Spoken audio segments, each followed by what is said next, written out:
Hoy tengo el gusto, bueno, de tener una charla que va a dar Franco Pérez. Franco, junto con Silvina y con Claudio, siempre lo digo, son los que me han iniciado en el tema de la astronomía. Franco sabe un montonazo, si bien es muy joven, él desde chiquito ha leído muchísimo, así que es muy valioso tenerlo dando una charla tan linda como es, bueno, esta que es la medición de las distancias en astronomía, que cada método que va a explicar Franco es muy interesante porque cada método implica un conocimiento atrás de esa medición que aporta bastante conocimiento de la astronomía.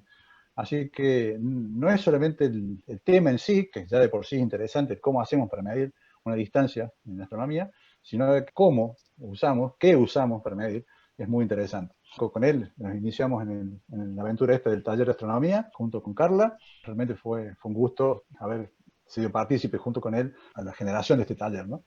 Así que el agradecimiento siempre hacia Franco y Carla. Bueno, Franco, te dejo con tu pantalla. Bueno, Sergio, muchas gracias. Quería agradecerte yo también a vos porque, bueno, para mí también ha sido un placer compartir el inicio desde un principio el taller de astronomía y ha sido un honor realmente y esa sentido muchas satisfacciones de poder dar una charla, varias charlas en realidad en el taller de astronomía.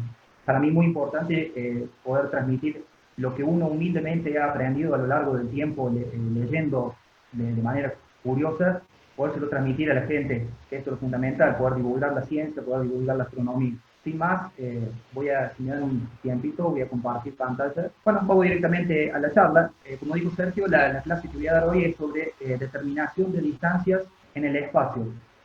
Bueno, sabemos que esto en realidad representa una dificultad bastante importante, teniendo en cuenta de que no podemos acercarnos, no podemos dirigirnos, no podemos ir a esos objetos, no es como estar acá en la Tierra, acá es relativamente fácil. Queremos saber, por ejemplo, qué distancia hay de acá, de Villa María, por ejemplo, a Buenos Aires, y bueno, nos subimos a un auto, recorremos la distancia, ponemos los ómetros a cero y vamos a saber a qué distancia estamos. Incluso con la ayuda de la tecnología de GPS, incluso ni viajar hace falta, podemos determinar a qué distancia estamos de cualquier parte del mundo y es algo relativamente sencillo de hacer.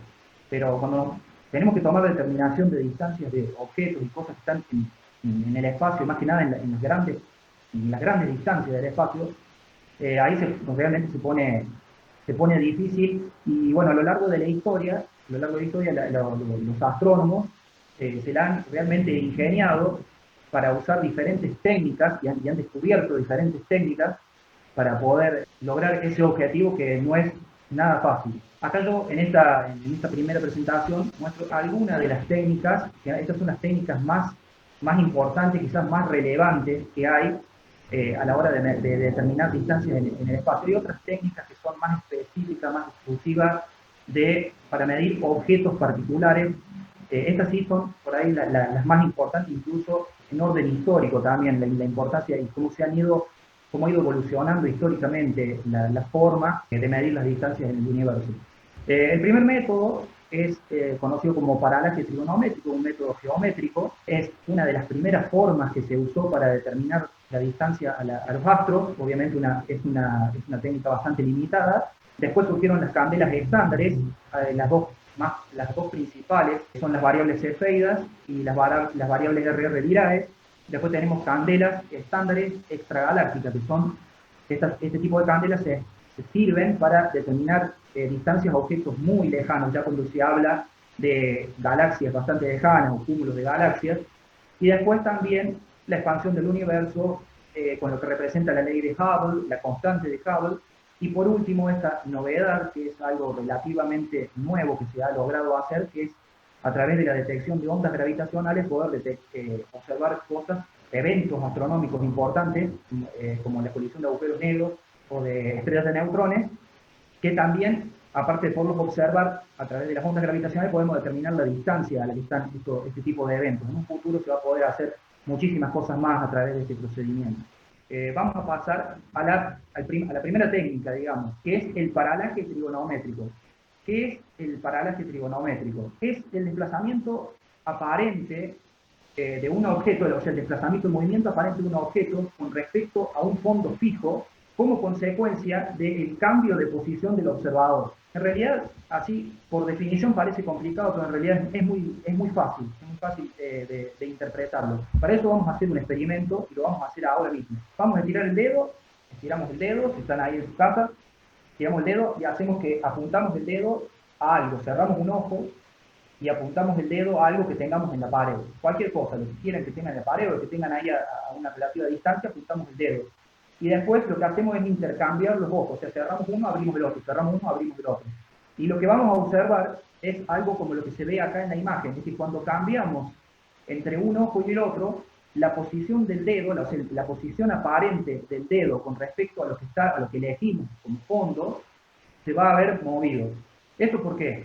Es porque tenemos una pequeña separación, una pequeña distancia que separa un ojo y el otro. Esos 4 centímetros, 5 centímetros que hay entre un ojo y el otro son suficientes como para que haya un cambio de posición desde donde se está observando, en este caso, el dedo, haciendo que la posición aparente del dedo cambie con respecto al fondo.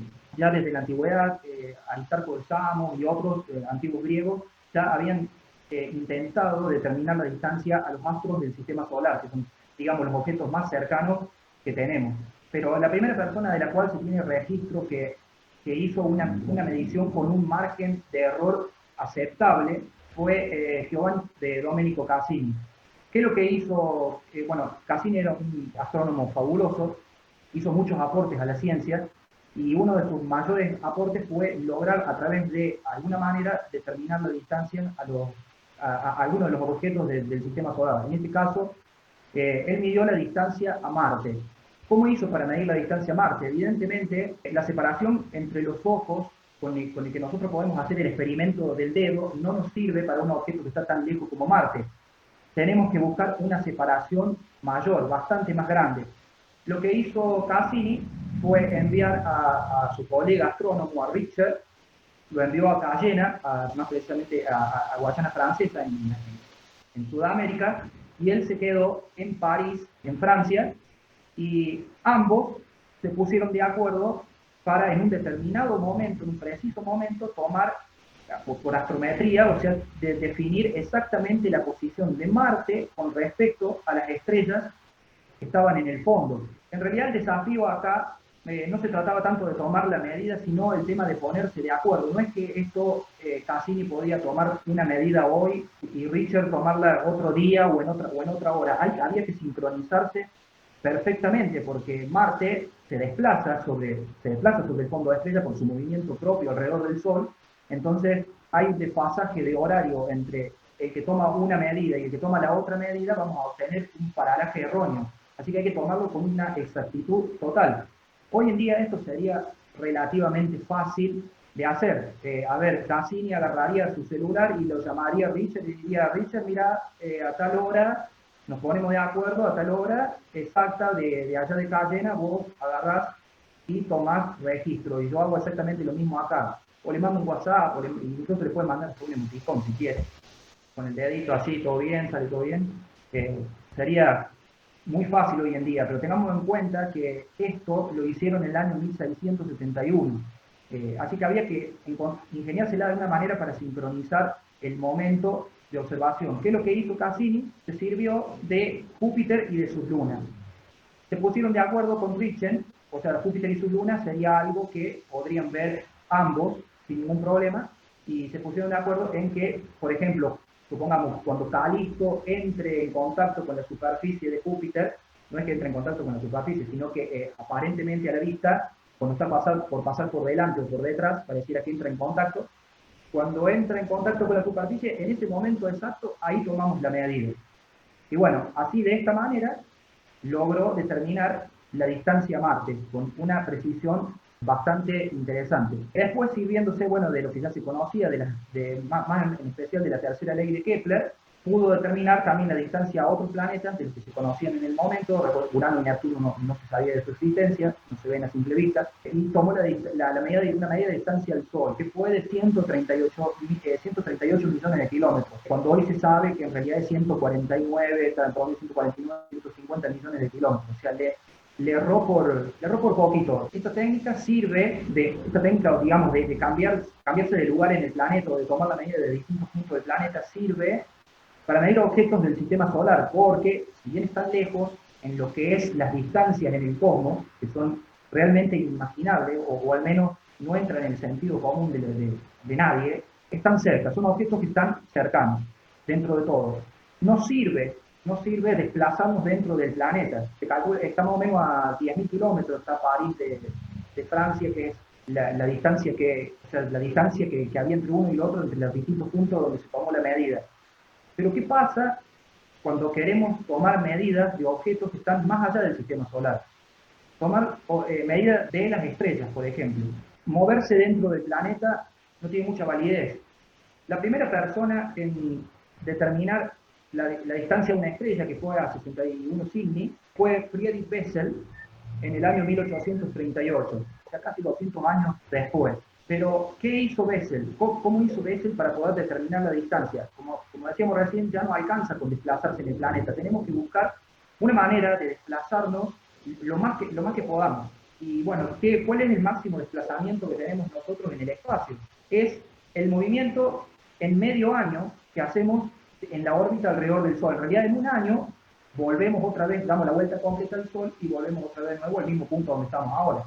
Exactamente, en medio año estamos en la antípoda de la órbita, en la parte opuesta, por lo tanto quiere decir que nos hemos desplazado por el espacio 300 millones de kilómetros. El radio, o sea, la distancia al Sol es una unidad astronómica, 150 millones de kilómetros, quiere decir que nos desplazamos 300 millones de kilómetros en el vacío del espacio. Bueno, esto es tan así en realidad. Todo el sistema solar, con todos los planetas orbitando alrededor del Sol, se mueven en el brazo espiral de la galaxia. A su vez, la galaxia gira sobre su centro. A su vez, la Vía Láctea, toda nuestra galaxia, se está desplazando hacia el cúmulo de Virgo. O sea, que quiere decir que nos estamos moviendo muchísimo por el espacio. Nada más que nosotros no somos conscientes, pero en realidad la velocidad con la que nos estamos moviendo en el espacio es muy grande. Pero bueno, vamos a dejar de obviar todos esos otros movimientos que tenemos en el espacio y nos vamos a concentrar solamente en lo que nos sirve en términos de paralaje, que es el movimiento alrededor del Sol y nuestra órbita. El máximo desplazamiento que tenemos son 300 millones de kilómetros. Entonces, ¿qué es lo que hizo Bessel? ¿Y qué es lo que se hace actualmente? Es tomar la medida, tomar la posición con respecto al fondo de estrellas de la estrella 61 Cygni, o sea, tomó esa medida y después, medio año después, asegurándose de que nos habíamos desplazado 300 millones de kilómetros por el espacio, volvió otra vez de nuevo a tomar de nuevo la medida de la estrella con respecto al fondo. Ese movimiento aparente, o ese cambio de posición en realidad aparente de la estrella con respecto al fondo, define un ángulo trigonométrico, que si uno saca el cálculo trigonométrico nos puede decir a qué distancia está la estrella, ¿sí? Sabiendo el ángulo podemos calcular, en este caso sería la hipotenusa, que sería la distancia de la Tierra a la estrella. El cálculo es relativamente sencillo. Lo que es difícil de hacer es tomar la medición. ¿Por qué? Porque en esta imagen lo que estamos viendo es algo extremadísimamente exagerado. En realidad, el movimiento de las estrellas, el movimiento por efecto paralaje que hacen las estrellas con respecto al fondo, es muy, pero muy pequeño, muy pequeño. Tal es así, por ejemplo, que Alpha Centauri, que es la estrella más cercana a nosotros, después del Sol obviamente, tiene un ángulo de paralaje, produce un ángulo de paralaje de 0,76 segundos de arco. O sea, no llega, el objeto más cercano, no llega al segundo de arco. Para que se den una idea del ángulo que produce la distancia Tierra-Sol y Tierra-Sol Alpha Centauri, o cualquier objeto astronómico, vamos a imaginar un transportador. De ese transportador agarramos un grado, a ese grado lo fraccionamos en 60 minutos, tomamos un minuto, a ese minuto lo fraccionamos en 60 segundos y de esos 60 segundos tomamos un solo segundo de arco. Ese angulito chiquitito, eso es lo que produciría un objeto que esté a un parsen en realidad, que sería más cerca todavía que Alpha Centauri. Bueno, Alpha Centauri no llega a ese segundo de arco y obviamente cualquier objeto que querramos medir, cualquier otra estrella, obviamente están más lejos, van a producir un efecto de paralaje menor. En realidad el cálculo trigonométrico es simple, el problema es realmente lograr medir la distancia. Asimismo, se lograron hacer muchas medidas a lo largo del siglo pasado y bueno, los mejores avances llegaron en la era de los satélites, obviamente. El primer satélite enviado con este propósito fue el satélite Hiparco en honor a Hiparco de Nicea, que estuvo operando entre 1989 y 1993. En ese tiempo que estuvo operando logró capturar con mucha precisión la posición y por ende la distancia de hasta 100.000 estrellas. Muy interesante lo que hizo este instrumento para la época en la que estaba, ¿no? en la que operó. Recién en el año 2013 se lanza este satélite que se llama Gaia, y este satélite vino a romper todos los récords del satélite Hiparco. Este satélite no solamente toma la posición, sino, y por ende también la distancia, sino también mide el brillo de las estrellas, y también puede calcular el desplazamiento propio de las estrellas, porque así como los planetas se mueven alrededor del Sol en el sistema solar, el Sol se mueve en la galaxia y el resto de las estrellas en la galaxia también se están desplazando, también cada una de ellas tiene su propio movimiento. Y este instrumento lo que hace también es tomar, aparte de la posición, es medir el desplazamiento de estas estrellas. El objetivo es lograr un mapa en 3D, digamos, de la zona de la galaxia que puede observar, porque obviamente es limitada la distancia hasta donde él puede medir, a pesar de la gran precisión que tiene. Pero bueno, está tomando registro de hasta 1.700 millones de estrellas. Es impresionante, eso equivale aproximadamente al 1% de la cantidad de estrellas que hay en la Vía Láctea. Algo para tener en cuenta como curiosidad es un experimento que se hizo este año en pleno contexto de pandemia. Cabe destacar y bien mencionar que Sergio formó parte, Sergio con un montón de otra gente obviamente, formó parte de este experimento. Bueno, para los que no saben, la sonda New Horizons fue lanzada para observar a Plutón. Ya pasó por Plutón, tomó unas fotos espectaculares de Plutón, siguió avanzando, pasó por Ultima Thule, creo que se llamaba, creo que le cambiaron el nombre ahora, pero bueno, Ultima Thule se llamaba un objeto transneptuniano que también tomó imágenes, y hoy por hoy está en los confines del sistema solar, a una distancia de aproximadamente 8.000 millones de kilómetros de la Tierra, y bueno, uno de los objetos más lejanos, seguido de la Voyager 1 y la Voyager 2, obviamente, que se han ido muchísimo más lejos. En un futuro, New Horizons, porque va mucho más rápido, va a superar la distancia de las Voyager. Y bueno, ¿en qué consistió el proyecto? El proyecto consistió en hacer una medición de paralaje similar a la que hacemos normalmente acá en Tierra con satélites o de los telescopios terrestres, nada más que en este caso nos servimos de la gran distancia a la que está ubicado New Horizons. Nosotros acá en la Tierra estamos limitados a los 300 millones de kilómetros que recorre la Tierra en medio año en el recorrido de la órbita, pero New Horizons está a 8.000 millones de kilómetros, está a una distancia mucho mayor, por lo tanto el efecto de paralaje es mucho mayor. Acá en la siguiente imagen tenemos una comparación, se superpusieron estas dos imágenes, una es una foto tomada desde la Tierra y la otra foto es tomada desde New Horizons, en donde se aprecia el desplazamiento de Alpha Centauri y Próxima Centauri con respecto al fondo. Este proyecto fue realizado en conjunto de, bueno, New Horizons tomó sus propias imágenes con sus instrumentos, y acá en Tierra, en contexto de pandemia, las imágenes fueron tomadas por observatorios y también por astrónomos aficionados, astrofotógrafos en realidad, que tengan los instrumentos adecuados para poder llevar a cabo, porque bueno, se necesitan ciertos requisitos de equipos de un cierto tamaño, con cámaras especiales. Esto, bueno, Sergio lo podría explicar mejor.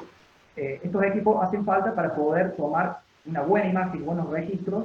En esto consistió el proyecto básicamente. ¿Cuál es la importancia que tuvo esta investigación? Es que se logró hacer una paralaje, no me acuerdo cómo se llama, digamos una medición perfecta de paralaje.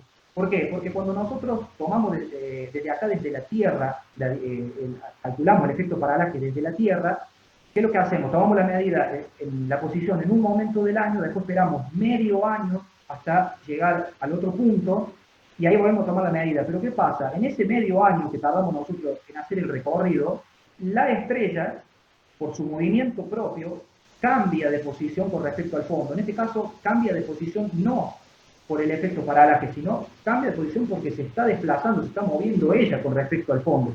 Entonces, cuando nosotros hacemos el cálculo trigonométrico, a ese cálculo trigonométrico tenemos que restarle o tenemos que anularle ese movimiento propio que la estrella tiene con respecto al fondo.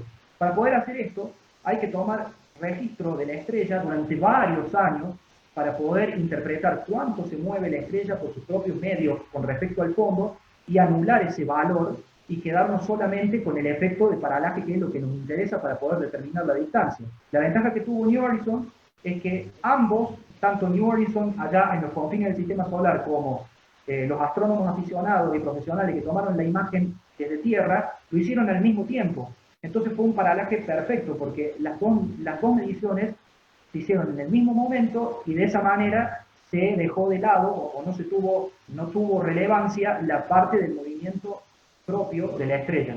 Bueno, otra curiosidad para destacar de este proyecto es que estuvo involucrado Brian May, quien, bueno, fue el guitarrista de Queen. Es una curiosidad. Más que curiosidad, para mí lo más importante, saber que Brian May estoy viendo una foto mía, olvídate, el cholulaje me puede, ¿viste? Claro, sí. Imagínate, Brian May mirando las fotos que vos sacaste. Sí, es más, creo que se encargó, no estoy seguro, pero creo que él se encargaba de eso, de la observación de las fotos, de las comparaciones de las fotos. Sí, fue parte del proyecto porque, bueno, expliquemos que Brian May, aparte de ser guitarrista de Queen, es astrofísico, ¿no? Uno de sus campos de especialidad son las imágenes 3D. Entonces, el estudio de paralaje, digamos, está muy ligado a su especialidad. Así que sí, junto a otro astrónomo, que no sé cómo se llama, fueron los dos que estaban a cargo, digamos, del proyecto este. Perfecto, bien, no lo sabía. Bueno, seguimos con la charla. Otro detalle que me pareció tener en cuenta es que posiblemente esto ya lo hayan visto, quienes siguen el taller desde el principio, que es el parsec. El parsec es una unidad de medida de distancia que normalmente no se usa en lo que es la divulgación hacia astronomía, es una técnica que usan los astrónomos profesionales normalmente. ¿Y qué es lo que significa? Lo nombro porque tiene referencia con el paralaje. El parsec es la distancia a la que tendría que estar ubicado un objeto para que produzca un ángulo exactamente de 1 segundo de arco. De ahí viene el nombre parsec, que por sus siglas en inglés, parallax of 1 arc second. Sería el paralaje de 1 segundo de arco. ¿Sí? Y la distancia a la que tendría que estar un objeto para que produzca un ángulo de 1 segundo, o lo que sería lo mismo la distancia que tendría que estar un objeto para que esté a 1 parsec de distancia, es de 206.265 unidades astronómicas o 3,26 años luz de distancia. Una distancia bastante interesante. Ahora, bueno, tenemos en cuenta que esta técnica es bastante precisa, hay que tener en cuenta eso, que es bastante precisa, pero tiene una limitación. La limitación está en la distancia. Que mientras más distante está una estrella, mientras más lejos está una estrella, el efecto ese de paralaje que va haciendo ese movimiento aparente con respecto al fondo, cada vez es más chiquito, más chiquito, más chiquito, más chiquito, hasta que llega un momento que a una cierta distancia el movimiento es tan ínfimo que es imposible de medir, o si se mide, el margen de incertidumbre o el margen de error es muy alto, por lo tanto se vuelve inútil la medida, digamos. Y esa distancia está calculada más o menos en lo que son 1000 años luz. Más allá de 1000 años luz, no importa qué instrumento, y por más sensible que sea el instrumento, ya no vamos a poder más medir distancias a través de paralaje. Entonces, bueno, vamos a tener que recurrir a otra técnica para poder ver objetos, medir distancias a objetos que están a mayor distancia. Esa otra técnica son las que nombré en un principio, las candelas estándares. ¿Qué son las candelas estándares? Sí. Para tomar una referencia, vos decís que la mayor distancia son 1000 años luz. Sí. Para tomar una referencia del tamaño de nuestra galaxia, por ejemplo, nuestra galaxia son 100.000 años luz, ¿puede ser? 100.000 años luz de diámetro, sí.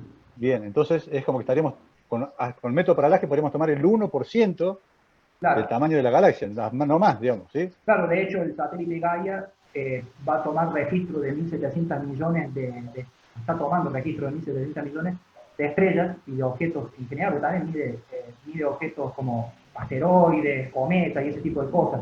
En total, sumando todo eso, equivale a un 1% más o menos de del tamaño de la galaxia.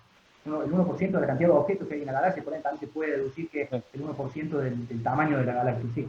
Es muy poquita en relación al tamaño impresionante que tiene el cosmos, es muy poquito lo que se puede medir con esta técnica. Claro, porque uno cuando dice 1000 años luz, parece que fuera un montón, sin embargo, a nivel de distancias del universo, todavía no salimos ni siquiera del barrio nuestro. Sí, estamos... recién asomamos la nariz por la ventana de la casa, en lo que es el planeta Tierra, digamos, como para poner un ejemplo asomamos la nariz a la ventana, nada más. Así que bueno, esta técnica es muy efectiva, pero hay que buscar otra técnica si queremos lograr medir distancias más lejanas. Y como decía anteriormente, la otra técnica son las candelas estándares. ¿Qué son las candelas estándares? Son objetos que por sus características astrofísicas, por sus propiedades astrofísicas, poseen un patrón de luminosidad estandarizado. O sea, ¿qué quiere decir? Que por sus propiedades físicas brillan siempre con la misma intensidad. Ahora, ¿cómo hacemos para medir con estos objetos, para medir la distancia de estos objetos y por ende se puede medir la distancia de el lugar a donde están alojados los objetos? Por ejemplo, si medimos una variable Cefeida en una galaxia cercana, podemos intuir, si sabemos que ese objeto está a tal distancia, podemos intuir que la galaxia en promedio está más o menos a esa distancia. Pero ¿cómo hacemos? Una forma de explicarlo, se me ocurre usar las bombitas. Yo creo que la mejor forma que se me ocurrió para explicarlo son las bombitas. Supongamos que tenemos una bombita de 100 vatios, ¿sí? Y a esa bombita la ubicamos a una distancia de 2 metros, ponemos 2 metros de distancia, a esa distancia la prendemos a la lamparita. Y supongamos que con algún instrumento tomamos la intensidad de la luz, logramos medir la intensidad de la candela de luz que está emitiendo esa lamparita, y bueno, decimos, la lamparita de 100 vatios a 2 metros brilla tanto. Ahora, ¿qué pasa? Apagamos esa lamparita y alguien nos prende una lamparita igual que esa a 20 metros de distancia. Como la luminosidad decrece por el cuadrado de la distancia, obviamente a 20 metros de distancia la vamos a ver a la misma lamparita, o a una lamparita igual, no a la misma, sino a una lamparita igual, la vamos a ver con una intensidad mucho menor. Entonces, si nosotros comparamos la intensidad que vemos o que medimos a la distancia, con lo que sería la magnitud aparente de la lamparita, con la magnitud absoluta, que es el brillo que sabemos que tiene la lamparita a 2 metros de distancia, podemos calcular a qué distancia está la otra lamparita de 100. Pero ¿qué pasa si el que está allá a la distancia nos hace una broma y en vez de prendernos una lamparita de 100 nos prende una, por ejemplo, de 75 o de 50? Cuando nosotros midamos la magnitud aparente de la lamparita que está allá a la distancia, vamos a sacar una conclusión errónea de la distancia, porque esa lamparita, por ser más chica, o sea, de menos potencia, brilla menos, y al brillar menos vamos a obtener una medida errónea. En realidad vamos a pensar que esa lamparita está mucho más lejos de lo que en realidad está. En realidad el desafío de los astrónomos no es hacer esta comparación entre la distancia, entre la magnitud aparente y la magnitud absoluta. El logro es encontrar una lamparita, ya sea de 100, de 75, digamos, de la medida que sea, que siempre brille con esa potencia y que podamos identificar a la distancia, realmente de alguna manera, podamos identificar que esa lamparita que estamos viendo allá a la distancia tiene esa potencia y que no tiene cualquier otra potencia. Entonces, cuando nos prenden la lamparita de 100, nosotros tendríamos que tener una técnica para darnos cuenta que esa lamparita que prendieron allá, esa sí es una de 100 y no es una de cualquier otra medida, para poder sacar un cálculo preciso de la distancia. La primera persona en realizar una medición, en detectar una candela estándar, fue Henrietta Swan Leavitt. No es muy conocida, no es muy conocida. Los que estamos en el tema de la astronomía, por ahí la conocemos, pero en general no es muy conocida, no ha salido en muchos libros, no recibió ningún premio, ninguna medalla, absolutamente nada, a pesar de la gran contribución que hizo a la astronomía. Y bueno, esto tiene que ver un poco con dos factores. Una es el contexto histórico, o sea, el momento de la historia en la que ella hizo sus aportes, que fue a principios del siglo pasado. El otro tema es que, desgraciadamente, era mujer. Y digo desgraciadamente porque en esa época el machismo pesaba muy mucho. La astronomía en esa época era considerada cosa de hombres. Entonces, solamente se llevaban los créditos de los descubrimientos los astrónomos hombres. Es más, las mujeres no podían tener acceso a los telescopios, en este caso en particular donde ella trabajaba. Henrietta Leavitt, junto con un grupo de mujeres, trabajaba bajo la dirección de Edward Pickering para el observatorio de Harvard. Estas mujeres lo que hacían era básicamente hacer el trabajo duro y aburrido y tedioso que los científicos no tenían ganas de hacer. Hacían todos los cálculos matemáticos, ten en cuenta en esa época no había calculadora, nada, así que era todo cabeza, lápiz y papel y hacer todos los cálculos matemáticos, y también se encargaban, en ese entonces, para principios del siglo pasado, se estaba llevando a cabo la clasificación por tipo espectral, la famosa clasificación de Harvard, que después se convertiría en el catálogo de Henry Draper. Estas mujeres, ¿qué es lo que hacían? Recibían cientos, miles de placas fotográficas con los espectros de las estrellas, y con una lupita tenían que mirar cada uno de los espectros de cada una de las estrellas e ir clasificándolas a las estrellas de acuerdo a su espectro. A ver, esta tiene tal límite de absorción, tal, esta es una O5, esta es una A2. Ese era su trabajo. En el caso de Henrietta Leavitt, ella se especializó, digamos, o se dedicó más especialmente a las estrellas variables. Y estudiando estrellas variables dentro de la pequeña nube de Magallanes, que es una galaxia cercana, que es una galaxia satélite de la Vía Láctea, estudiando estas estrellas en esta galaxia, se dio cuenta de que había un tipo particular de estrellas variables que tenían un periodo bastante regular, o sea, pasaban del máximo al mínimo y del mínimo al máximo de vuelta constantemente, de manera bastante regular. Y otra cosa que descubrió, que es lo más importante, es que su luminosidad era directamente proporcional al periodo, ¿sí? Como se ve en esta imagen. El periodo estaba directamente relacionado con su luminosidad, y él se dio cuenta que mientras más largo es el periodo, mientras mayor es el periodo, mayor es la luminosidad intrínseca, la magnitud intrínseca, el brillo intrínseco en realidad, de la estrella a observar. Esto tiene una importancia muy grande, porque de repente había encontrado una candela estándar, solamente faltaba, para poder usarla como sistema de medición de distancia, calcular, saber cuál era el brillo, calcular su magnitud absoluta, digamos, a través de otra técnica. Ese trabajo lo hizo un año después Egnar Ephron. Ephron, junto con Henry Norrie Russell, son reconocidos por haber desarrollado el famoso diagrama HR o diagrama de Ephron-Russell. Pero bueno, lo que hizo en este caso en particular Ephron fue, después, en el año 1912, Henrietta Leavitt publica un trabajo en donde explaya este conocimiento, este descubrimiento que había hecho con respecto a las variables cefeidas, y lo publica, y bueno, directamente un año después, Egnar Ephron agarra y toma, a través del paralaje trigonométrico de la técnica que vimos anteriormente, determina la distancia de varias variables cefeidas. Entonces, a través del paralaje trigonométrico se logró determinar cuánto brilla una estrella variable cefeida que tiene un periodo, por ejemplo, de 5 días. Bueno, una variable cefeida que brilla tanto, que tiene un periodo de 5 días, cuando la veamos en las profundidades de la galaxia o incluso en otra galaxia, basta con medir el periodo para saber cuál va a ser su magnitud absoluta, y bueno, y después es como siempre comparar la magnitud aparente, lo que vemos, lo que medimos a la distancia, con la magnitud absoluta.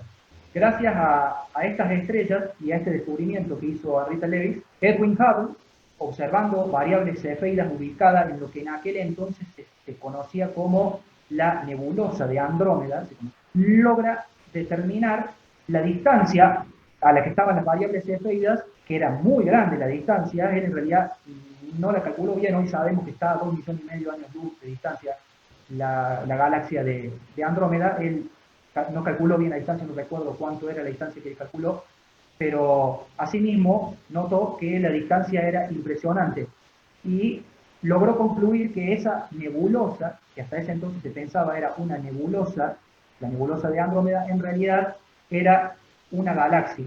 Esto ya había sido teorizado mucho antes. Por ejemplo, ya el filósofo Immanuel Kant había dicho que el universo estaba compuesto como por islas, y que en cada isla había millones de galaxias. Bueno, básicamente eso es lo que descubrió Hubble. Descubrió que en realidad hasta ese entonces se pensaba que el universo estaba limitado a la Vía Láctea, a nuestra galaxia. Hubble se dio cuenta de que en realidad la Andrómeda era otra galaxia, como la Vía Láctea, con cientos de miles de millones de estrellas separadas por el vacío, separada por un vacío intergaláctico. Así que bueno, eso fue uno de los grandes descubrimientos que hizo Hubble gracias a poder determinar con precisión la distancia de la galaxia Andrómeda usando la variable Cepheid. Aparte también logró calcular el diámetro de nuestra galaxia, la Vía Láctea, usando también las variables Cepheid. Como dato anecdótico, el tema este, que si Andrómeda era una galaxia o no, o sea, si existían otras galaxias, fue una gran discusión. Además, se llamó la gran discusión, ¿no? Fue un momento que separó, que dividió, digamos, en dos bandos a todos los astrónomos del mundo, hasta que en un congreso se definió cómo era realmente el tema. Sí, sí.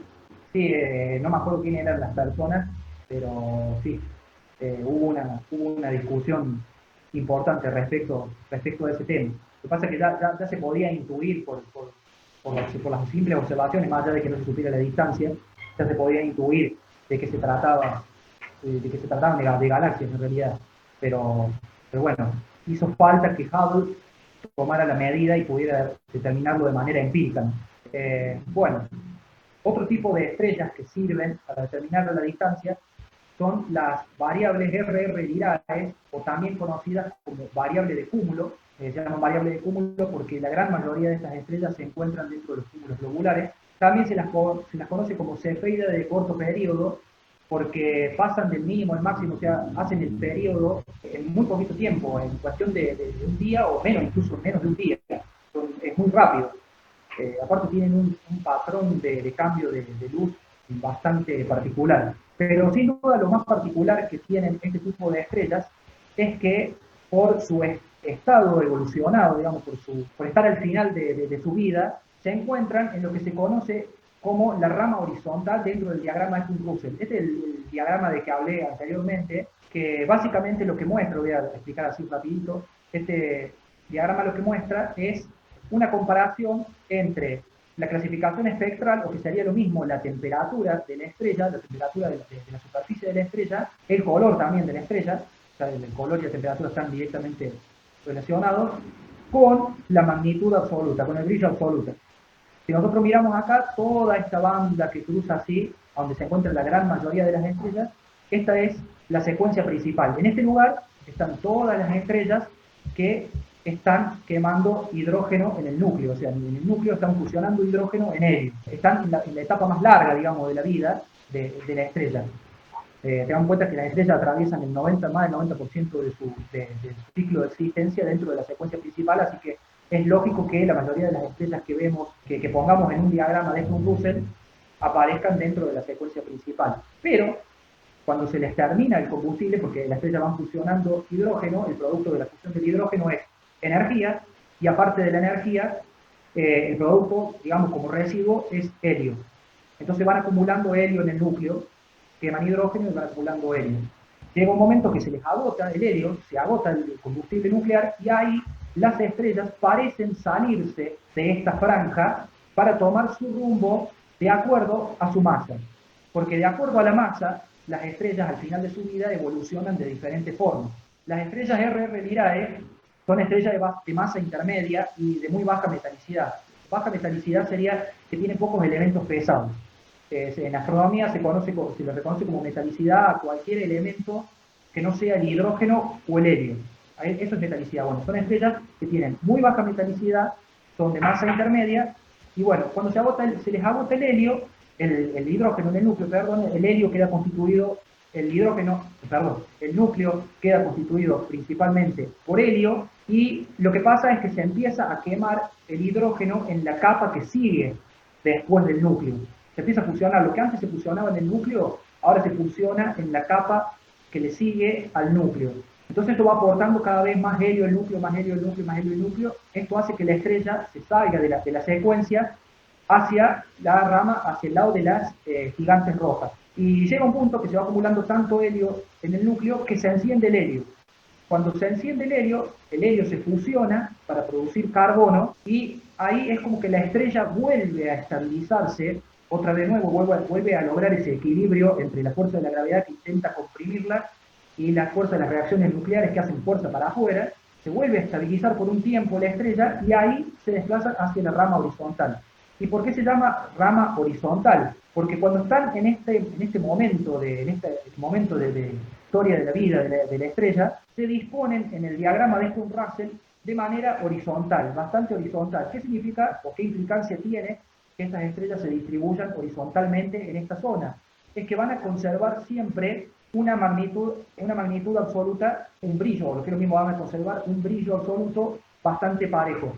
Sí van a ir desplazándose, variando su temperatura y variando su color, pero no van a modificar su magnitud absoluta. Y se sabe que las estrellas que están dentro de la rama horizontal tienen una magnitud absoluta que va de 1 a 0,1. Así que bueno, sabiendo la magnitud absoluta, que básicamente lo que nos está definiendo la magnitud absoluta de estas estrellas es el hecho de que están posicionadas en la rama horizontal dentro del diagrama de Kuhn-Russell, sabiendo la magnitud absoluta, comparando la magnitud aparente, siempre lo mismo es comparar la magnitud aparente con la magnitud absoluta, se puede determinar a qué distancia está este tipo de estrellas. Estas estrellas sirven mucho para determinar la distancia a los cúmulos globulares, porque como dije al principio, están en su gran mayoría dentro de los cúmulos globulares. Por ejemplo, acá cada puntito verde estaría tapando o representando a una estrella de ese tipo en este cúmulo en particular. Y en esta otra siguiente, no sé si se ve la animación, se alcanza a verse la animación. Este es el cambio que hacen las estrellas de este tipo adentro de un cúmulo en el transcurso de un día. Es la toma de un día nomás. ¿Se alcanza a ver la animación? Sí, sí, sí, sí, se alcanza a ver, sí, sí. ¿Se alcanza a ver? Es Sí, muy tenue, ahí está. Sí, en las estrellas más blancas, que se fíjense. sí, sí, se alcanza a ver Sí, algo. sí, se ve perfecto, sí, sí. Pero ¿qué pasa con este tipo de candelas estándares? Son estrellas, esto es válido tanto para la RR Lyrae como para las variables Cefeidas. Es que a determinada distancia las galaxias se vuelven tan tenues que no podemos apreciar estrellas individuales. Llega un punto que las galaxias están tan lejos que en realidad lo que vemos es una nube de la galaxia. Esa nube es la sumatoria del brillo de las cientos de miles de millones de estrellas que las componen, incluido también los gases ionizados, todo. Pero lo cierto es que a una cierta distancia ya no podemos identificar más estrellas individuales. Entonces, bueno, acá se nos terminó. Ya no podemos más usar variables cefeidas ni variables de tipo R Lyrae ni estrellas en general para determinar distancias. Vamos a tener que recurrir a otra cosa, algo que brille más. Y eso es las supernovas de tipo 1A. Antes que nada, quiero dar un pantallazo así rápido de qué son las supernovas. Hay dos tipos fundamentales de supernovas. Las supernovas de colapso gravitatorio y las supernovas de tipo termonucleares, que es este caso en particular, la supernova de tipo 1A. La supernova de colapso gravitatorio se da en estrellas muy masivas que tienen más de 8 masas solares al final de su vida. Como dije anteriormente, primero que se fusiona el hidrógeno en el núcleo, en helio. Cuando se agota el hidrógeno, el núcleo queda constituido por helio. Después el helio se fusiona en carbono o elementos del grupo del carbono.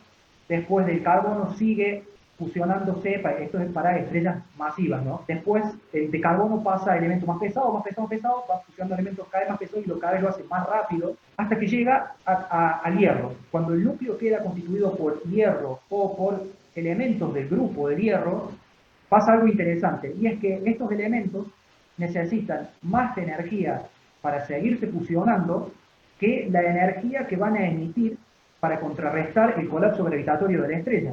Por lo tanto, en este momento, el núcleo de la estrella sigue colapsando sobre sí mismo, el hierro se fusiona en elementos pesados, elementos más pesados, y se produce una vorágine total de elementos. En ese momento, esto pasa en cuestión de segundos. El núcleo de la estrella se desmorona, literalmente se desmorona sobre sí mismo, y en ese momento se produce una cantidad impresionante de elementos, pero también el núcleo incrementa la temperatura y la densidad, la presión, de una manera tan grande que las capas externas de la estrella son expulsadas de una manera súper violenta. Esa expulsión súper violenta de las capas externas de la galaxia es lo que se interpreta o lo que se ve como una explosión de supernova. Es tan intenso, tan potente el evento, que esa sola estrella, en ese momento en particular, puede brillar tanto o más que toda la galaxia donde está alojada. Es realmente increíble pensar que una sola estrella por un momento pueda brillar más que toda la galaxia completa con cientos de miles de millones de estrellas. Este es el caso de las supernovas de colapso gravitatorio. Pero lo que nos interesa a nosotros es esta supernova en particular, que es la supernova de tipo 1A. Este tipo de supernova se da en sistemas binarios. La mayoría de las estrellas, al menos en nuestra galaxia, están en sistemas binarios. El Sol está solito, digamos que el Sol es una rareza. Hay un montón de estrellas solitarias, pero digamos que es una rareza. La mayoría de las estrellas forman parte de sistemas binarios. Y es muy raro que ambas estrellas tengan la misma masa. Siempre hay alguna que es más masiva que la otra. Entonces, al final de su vida, la estrella más masiva muere antes. Es muy simple. El tiempo que vive una estrella está determinado por su masa. Mientras más masiva sea la estrella, menos tiempo vive. Entonces, la estrella que tiene más masa termina su vida primero. En este caso, esta estrella, en esta animación que hay acá, esta estrella terminó su vida como una enana blanca. Pasó por la fase de gigante roja, la rama asintótica, la rama horizontal, bueno, todas las fases. Al final despidió todas sus capas externas formando una nebulosa planetaria y lo que quedó fue el núcleo de la estrella convertido en una enana blanca. En este caso, estas estrellas ya no producen más reacciones nucleares, ya no tienen más reacciones nucleares. Se sostienen, o sea, evitan seguir colapsando sobre sí mismas por la presión de la materia degenerada, más específicamente por la presión de los electrones degenerados. En este caso, no hay reacciones nucleares que hagan fuerza hacia afuera, sino que es la presión de los electrones que se van acumulando y por algo que se conoce como el principio de exclusión de Pauli, bueno, acá estamos metiendo ya en lo que es física cuántica, que dice que dos fermiones no pueden estar o compartir un mismo estado cuántico, hace que, por más que los electrones se apretujen en un lugar y quieran ocupar un mismo estado cuántico, no pueden hacerle, no lo pueden hacer. Y esa repelencia entre electrones es lo que evita que la estrella siga colapsando sobre sí misma. Es increíble que un proceso cuántico que está funcionando a escalas de tamaño del átomo, de cosas más chiquitas que el átomo, los electrones, sea capaz de sostener a toda una estrella que está tratando de apretarse sobre su centro, digamos. Para que la presión de los electrones degenerados pueda sostener a la enana blanca, no se puede exceder un límite de masa. Ese límite de masa es 1.44 masas solares y se conoce como el límite de Chandrasekhar o límite de Chandrasekhar. En realidad es un apellido de origen hindú, no sé bien cómo se pronuncia, pero es básicamente eso. El límite de Chandrasekhar dice que para que una enana blanca pueda permanecer como enana blanca, no puede exceder los 1.44 masas solares. ¿Qué pasa en este caso en particular que está constituido por una enana blanca y una gigante roja? La enana blanca ya llegó al final de su vida y ahora, un poquito retardada, empieza a morir la otra estrella. Y en el proceso de agonía, la estrella incrementa su tamaño, se va agrandando, se va agrandando, se va agrandando, y llega a un punto en que la superficie de la gigante roja entra en la zona de influencia gravitatoria de la enana blanca. Entonces, ahora voy a poner el videito, espero que se vea.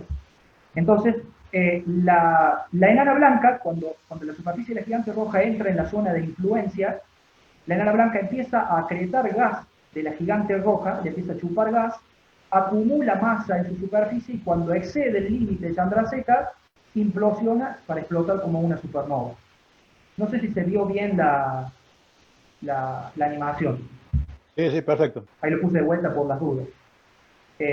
Ahí se ve claro, bueno, es una representación artística obviamente, como la enana blanca le está acretando gas, le está sacando gas a la gigante roja, lo acumula en su superficie, cuando supera los 1.44 masas solares, la estrella primero implosiona y después explota como una supernova. ¿Qué diferencia hay entre esta supernova con el resto de las supernovas?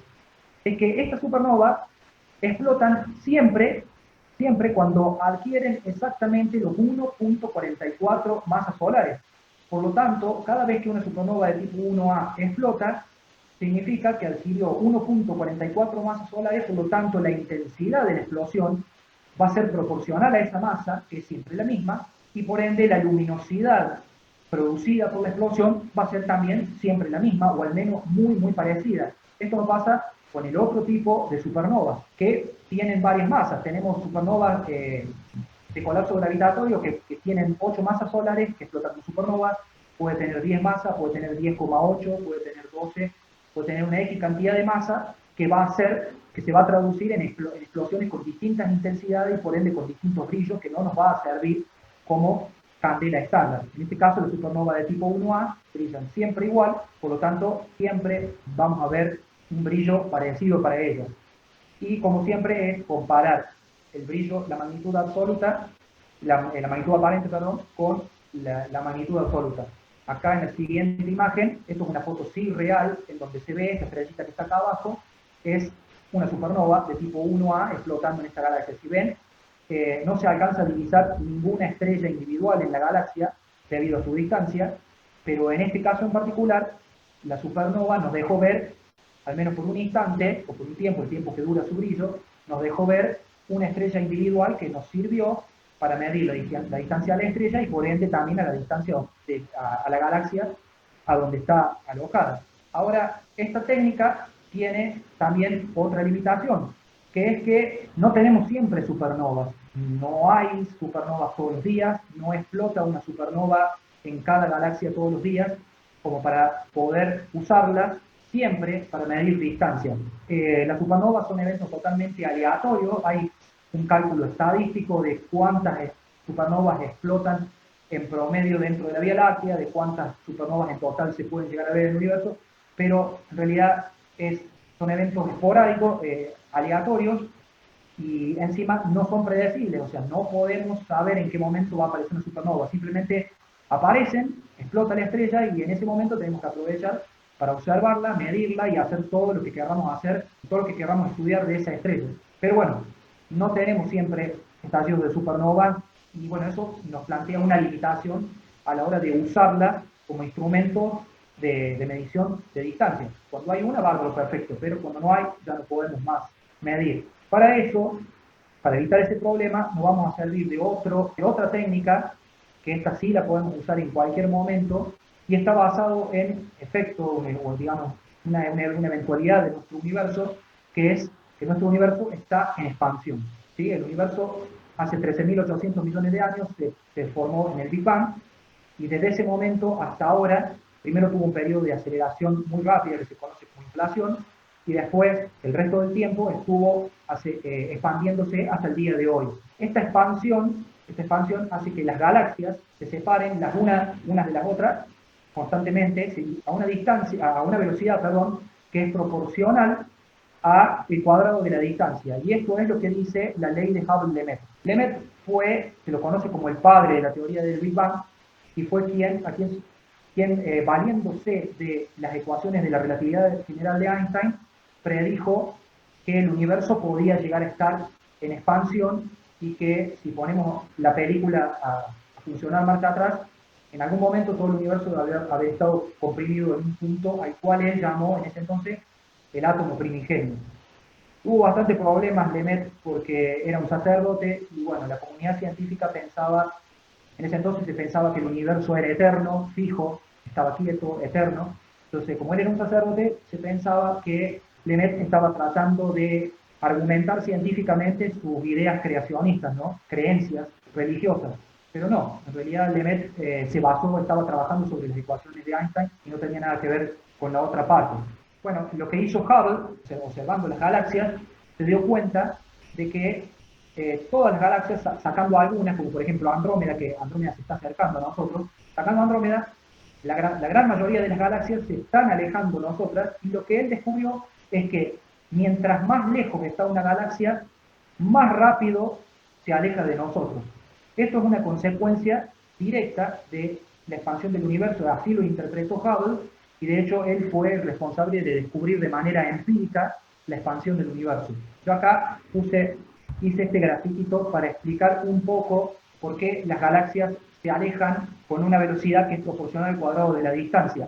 En realidad, cuando digo que se alejan, no quiere decir que las galaxias se estén moviendo por el espacio, ¿sí? Es el propio espacio el que se está estirando como si fuera un globo. Lo mejor que hay para explicarlo es un globo. Imaginemos un globo, le pintamos las galaxias, dibujamos galaxias en el globo inflado ahí apenas un poquito, y después empezamos a inflar el globo, y cuando el globo se infla va aumentando de tamaño y va separando las galaxias. En realidad no son las galaxias las que se mueven sobre el espacio, sino que es el propio espacio-tiempo el que se está expandiendo y llevándose con él las galaxias.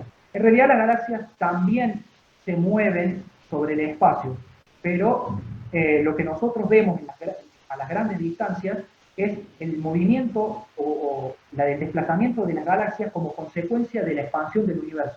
Y para eso hice este grafiquito. Vamos a suponer que ahora nosotros estamos en esta galaxia, en este lugar, a una unidad de distancia, tenemos una galaxia a la cual la vamos a llamar galaxia A, y exactamente a 2 unidades de distancia tenemos una galaxia B.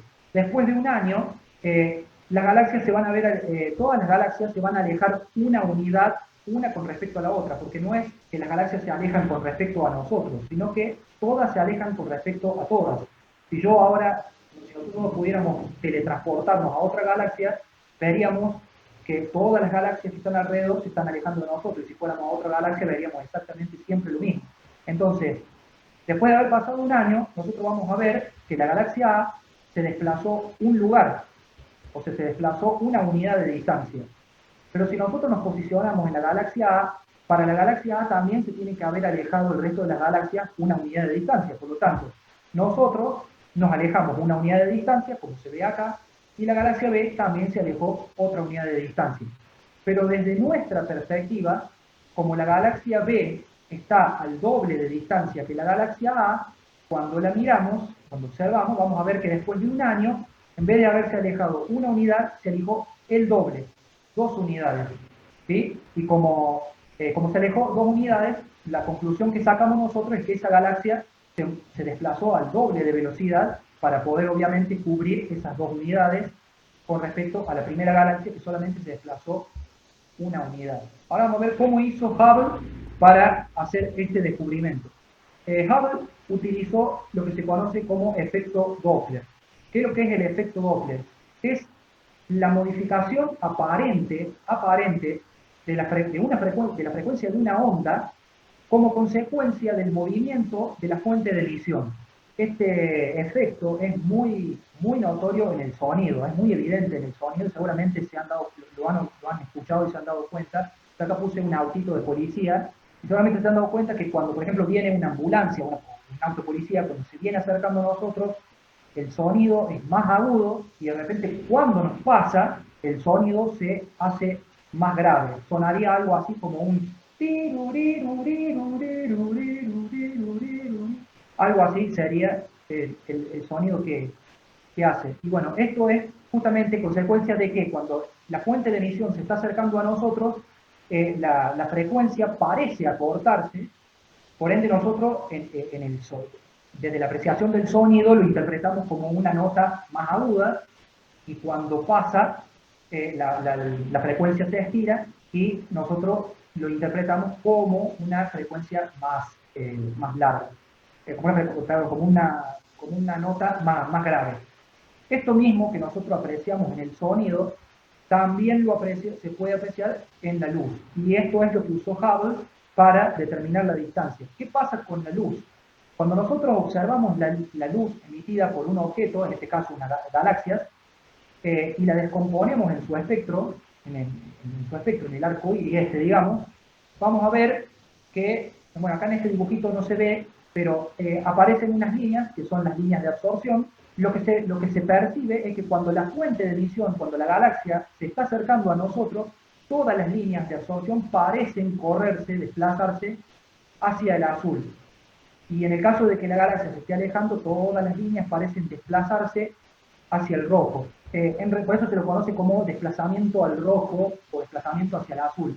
En realidad no es tan así, no es que se desplazan las líneas, es todo el continuo del espectro visible que se estira o se comprime, y en ese proceso se lleva las líneas hacia el rojo o hacia el azul, y también las ensancha a las líneas. Pero bueno, básicamente esto es lo que se observa.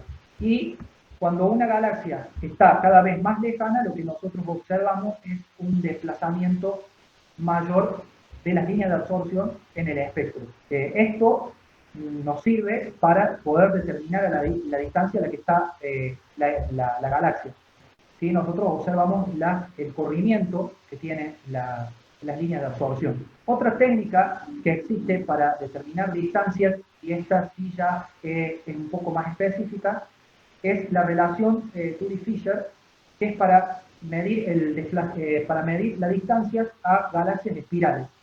bueno, las galaxias espirales están en rotación, rotan, por ende, hay una zona del espectro, en este caso en particular esta galaxia está puesta bien de frente, pero si la galaxia está un poco de canto, un poco inclinada, vamos a tener una zona de la galaxia que se acerca hacia nosotros y otra zona de la galaxia que se aleja de nosotros. Por lo tanto, vamos a tener un corrimiento hacia el azul de una parte del espectro de la galaxia y un corrimiento al rojo de la parte que se aleja.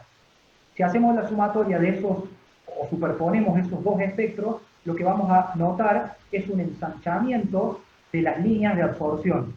Hay una, bueno, lo que dice esta técnica es que, bueno, la luminosidad de una galaxia espiral es proporcional a la cuarta potencia de su velocidad de rotación.